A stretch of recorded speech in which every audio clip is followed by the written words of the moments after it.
Hello students, today we are going to solve 12th numerical of previous year gate question.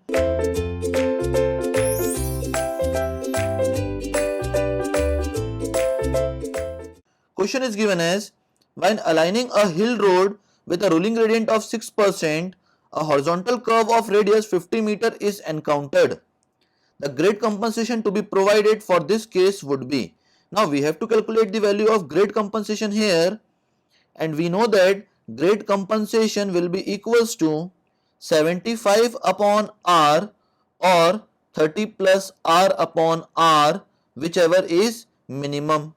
Now we have to calculate these two values. So grade compensation will be equals to 75 upon 50 and 30 plus 50 upon 50. Now 75 upon 50 is equals to 1.5 and 30 plus 50 upon 50 equals to 1.6. So the value of grade compensation will be the minimum of these two. So grade compensation will be equals to 1.5%.